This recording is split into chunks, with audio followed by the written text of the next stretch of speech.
Hello and welcome back to the Biochemistry for Health Sciences channel. In today's video, we shall continue with the postprandial state where there's a lot of synthesis going on, and we'll look at the synthesis of amphiphilic lipids. Amphiphilic lipids are made by all nucleated cells. Okay, so that would exclude your red blood cells in your bloodstream, but other than the red blood cells in your bloodstream, all the rest of the major cells in your body should be able to make these amphiphilic lipids. In the previous videos, we talked about fatty acids as well as triglycerides. And remember, the major function of triglycerides is that it is used by the body as a fuel. Just like glucose, triglycerides are very important sources of fuel. What about amphiphilic lipids? Do you remember why the human body requires amphiphilic lipids? So the first important reason why we require amphiphilic lipids is, of course, these lipids are the reason why we have membranes. Okay, so without these lipids, you would not have a plasma membrane. Without a plasma membrane, you would not have a cell. Without these lipids, you would not have membranes of your nucleus and all the other organelles, and therefore you would not have organelles if it were not for amphiphilic lipids. So besides membranes, there is another very important function of amphiphilic lipids in the human body. And do you remember what that is? Another very important function of amphiphilic lipids is that they act as surfactants that reduce surface tension. And this is very, very important in the lungs in order for gas exchange. So the lungs, your type 2 pneumocytes in the lungs, these cells here synthesize a variety of amphiphilic lipids such as lecithin, which is phosphatidylcholine, phosphatidylglycerol, sphingomyelin, phosphatidylinositol, and all of these are very important to reduce surface tension. So those are two very important functions of amphiphilic lipids, components of membranes and to reduce surface tension. We shall discuss the synthesis of glycerolipiods. That includes phosphatidylcholine, phosphatidylethanolamine, phosphatidylserine, phosphatidylinositol, cardiolipin, as well as the plasmalogens. So all of this happens mostly in the smooth endoplasmic reticulum, besides cardiolipin, which is made in mitochondria, and plasmalogens, which requires peroxisomes in addition to the ER. And then we'll talk about the synthesis of sphingolipids, including ceramide, sphingomyelin, and the glycosphingolipids. Remember, the reason why we call these amphiphilic molecules is because they have a head part which is very polar or hydrophilic. So you can see the head part here, polar or hydrophilic part of the molecule. And then we have the tails.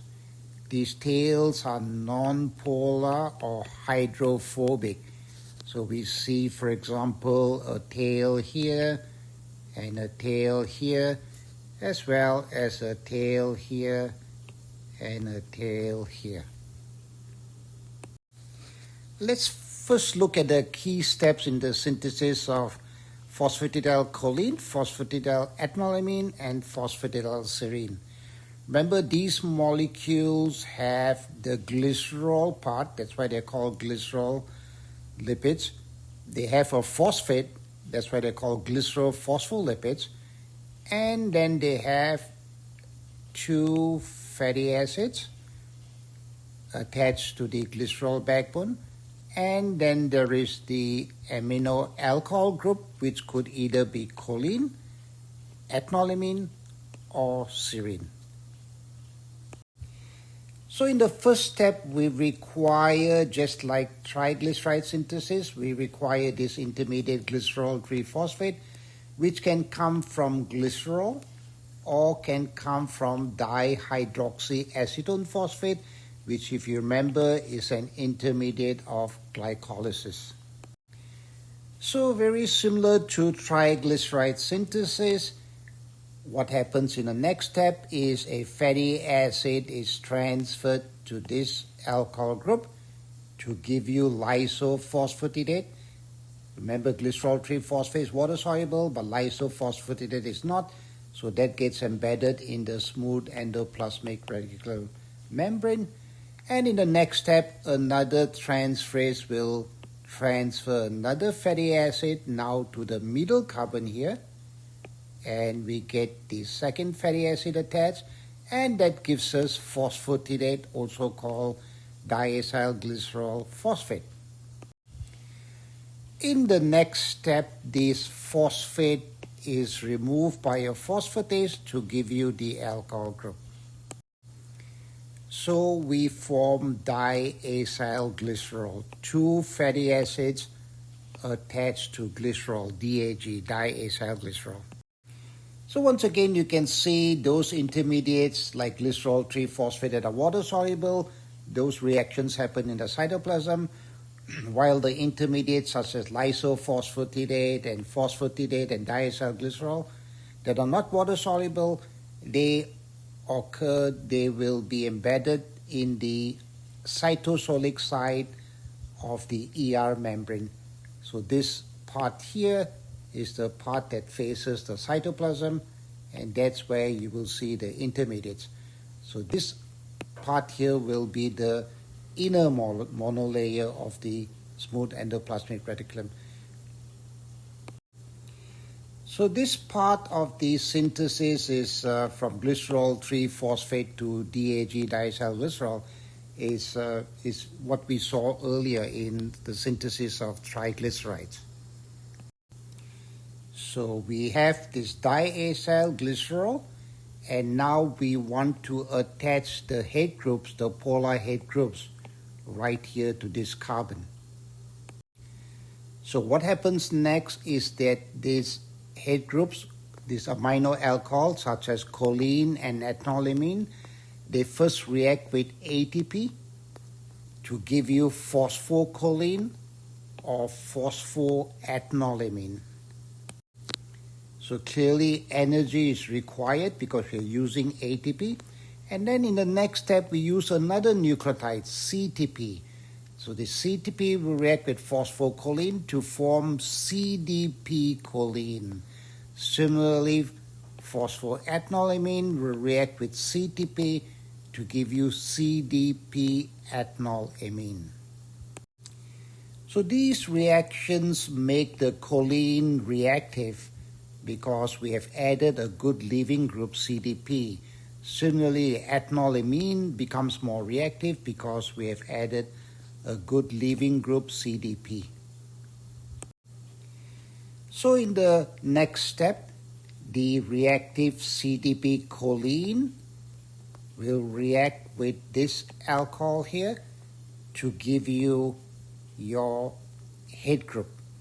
That's catalyzed by a transferase enzyme. So if the head group is choline, then we have phosphatidylcholine that is made. If the reaction is with CDP ethanolamine, then we will have phosphatidylethanolamine that is synthesized.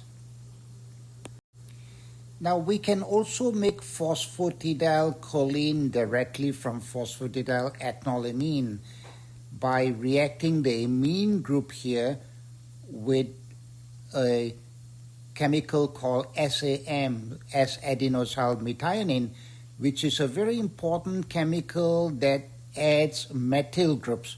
So if we add methyl groups to this amine, if we add 3 methyl groups to the amine, we get choline. Okay, so another way to make phosphatidylcholine is from phosphatidylethanolamine by methylation with SAM. And we'll talk about SAM in future videos. This adding of methyl groups to amines is a very common reaction. We call that methylation.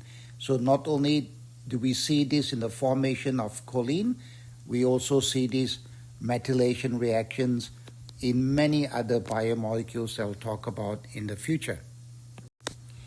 Now, once we get phosphatidylethanolamine, what can happen is the serine can react here and get rid of the ethanolamine, forming phosphatidylserine. So phosphatidylserine can be formed directly from phosphatidylethanolamine by reaction with the amino acid serine. So as we synthesize the phosphatidylcholine or phosphatidylethanolamine or phosphatidylserine in this part of the smooth endoplasmic reticulum bilayer, this part will become very, very crowded. So what happens is we have enzymes called flippase that will transfer these newly synthesized phospholipids such as phosphatidylcholine from this part of the bilayer to the inner part. So that way we can prevent crowding of the cytosolic part of the bilayer. Now let's look at the synthesis of this amphiphilic lipid called phosphatidylinositol, which plays a very important role not only as a component of biomembranes, it plays a very important role in cell signaling that we'll talk about in future videos. Phosphatidylinositol makes up about less than 10% of the membrane amphiphilic lipids. So in this case, the head group is not only phosphate, but this biomolecule called inositol. You can see there's a lot of hydroxyl groups, therefore it's very water-soluble head group.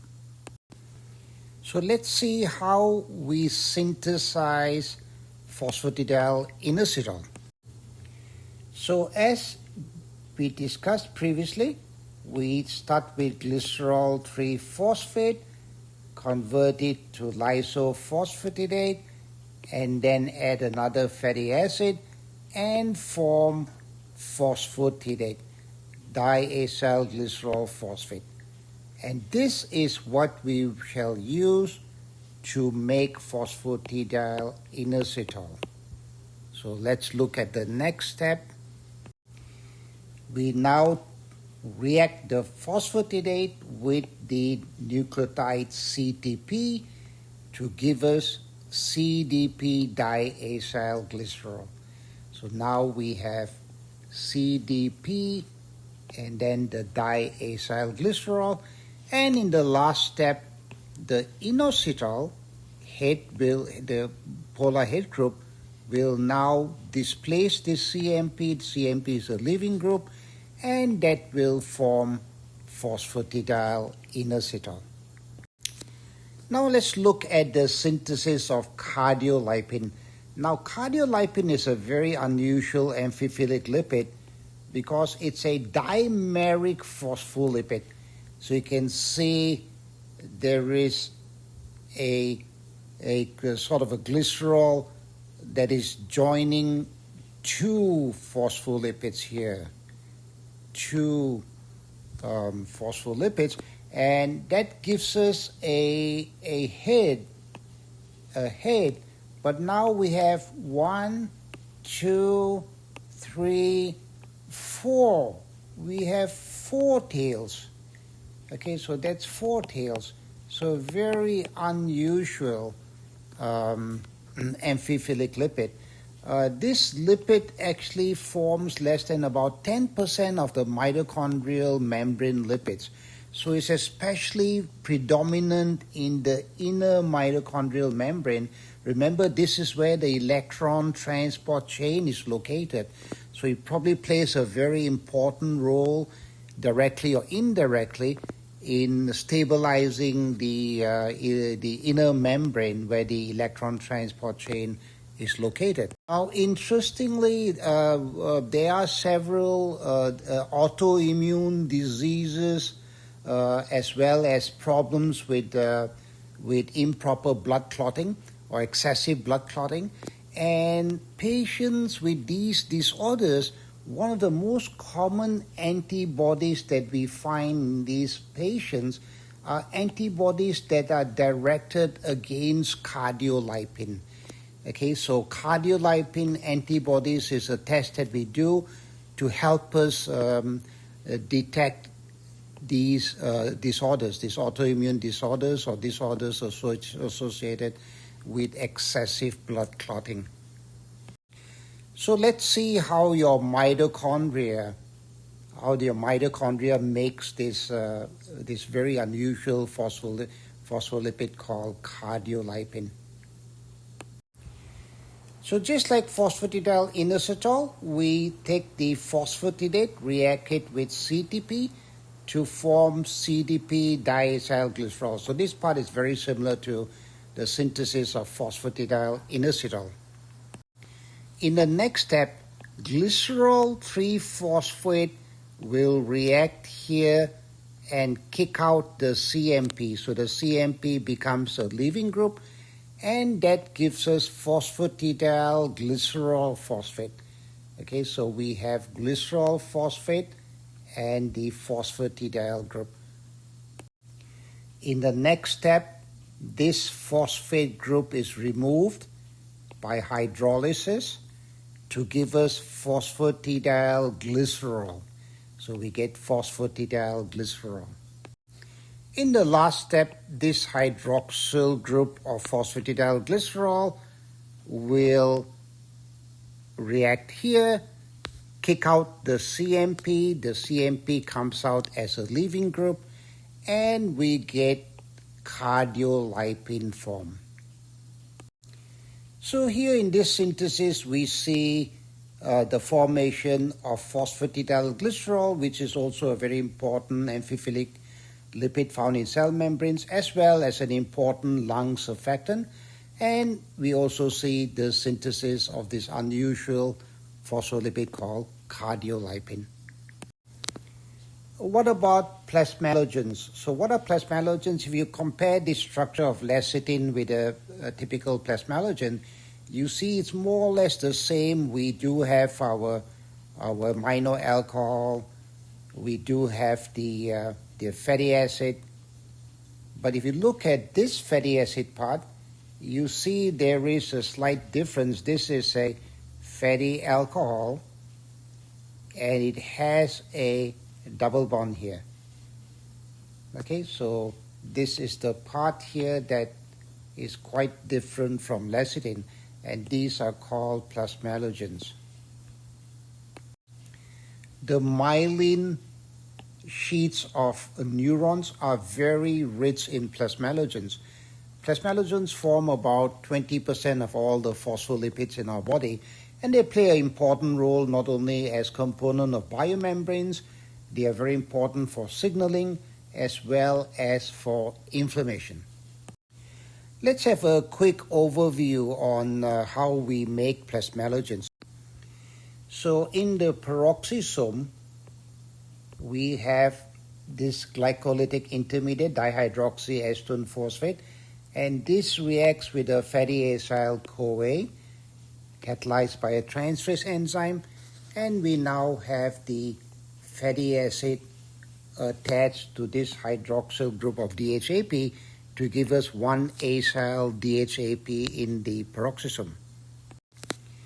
In the next step, a fatty alcohol will react with 1-acyl dihydroxyacetone phosphate that will kick out this fatty acid and give us 1-alkyl DHAP. This fatty alcohol is made from a fatty acid by the enzyme fatty acyl-CoA reductase. You can see the ketone group here is reduced to an alcohol to give you the fatty alcohol. So this 1-alkyl DHAP, basically a DHAP containing a fatty alcohol, is then transported from the peroxisome into the smooth endoplasmic reticulum. And once in the smooth endoplasmic reticulum, it goes through several reactions to form either your phosphatidylethanolamine plasmalogen or your phosphatidylcholine plasmalogen. Now let's look at the synthesis of sphingolipids. We'll look at the synthesis of ceramide, sphingomyelin, and the glycosphingolipids.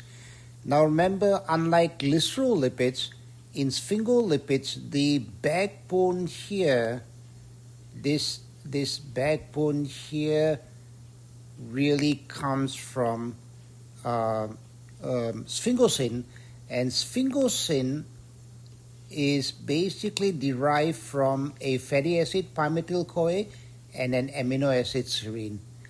And then we have this part here that is basically any fatty acid, and then of course we have the phosphate group, and we have the amino alcohol, which if it's just an OH, that's a ceramide. If it's a choline, then it's a sphingomyelin, and if it's a carbohydrate, then that would be called a glycosphingolipid. So let's see how these sphingolipids are synthesized. So we first start off by making the sphingosine-like backbone. That's called sphingonine.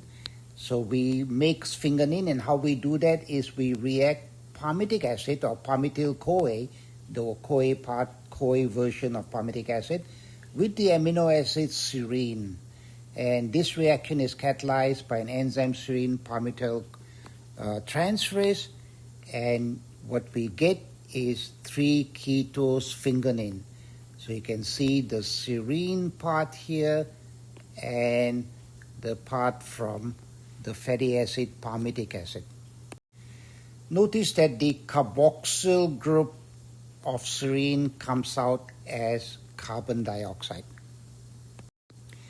In the next step, the ketone group here of ketosphingolipid is reduced by NADPH into an alcohol, giving us the intermediate sphingonine. So this will give us basically the backbone, the sphingosine backbone that is required for sphingolipids. Notice that these reactions once again happens in the outer cytosolic half of the smooth endoplasmic reticulum. So this is your cytoplasm here, and this is your one bilayer here, and this will be your second bilayer of your smooth endoplasmic reticulum. In the next step, the enzyme ceramide synthase, which is basically a transferase, will add a fatty acid to this amine group here of sphingonine. So notice that the result, the product that we get is dihydroceramide, where we have a fatty acid attached to the amine through an amide linkage. Okay, so this is an amide linkage. And then in the next step, the dihydroceramide is oxidized. You can see this single bond has become a double bond. The hydrogens are removed to give you water, to give us ceramide, which is also called N-acyl sphingosine. So basically you can see we have an acyl group connected to sphingosine, the rest of the molecule, through a nitrogen. So that's why we call this an N-acyl sphingosine. So once we have the N-acyl sphingosine, which is ceramide, that is formed in the smooth endoplasmic reticulum, the ceramide is now transported to the Golgi either by vesicles or it's carried by a ceramide transfer protein. In the Golgi, the enzyme sphingomyelin synthase will attach a phosphocholine group to this alcohol, This phosphocholine group will come from phosphatidylcholine, giving you diacylglycerol and sphingomyelin. Other enzymes will connect carbohydrates to this alcohol to give you the glycosphingolipids such as cerebrosides and gangliosides. So that's how we make the various sphingolipids. Before we end this video, a few words about how these amphiphilic lipids can be transported from one part of a membrane to another part of a membrane. This can happen through vesicles. Vesicles can carry these amphiphilic lipids and transport it from one part of a membrane to another part. This can also happen by transport proteins that can carry the amphiphilic lipids from one part of a membrane to another. And then there's another possibility of this amphiphilic lipid transfer, and that is where two membranes come very close to one another, what we call membrane contact sites, where the amphiphilic lipid can go from one membrane to the other membrane. So that is all for the synthesis of amphiphilic lipids. For more details on this video as well as other videos, please look at the comments below. In the next video, we'll talk about the synthesis of cholesterol. So until the next video, thank you for watching. Goodbye and have a happy and healthy day.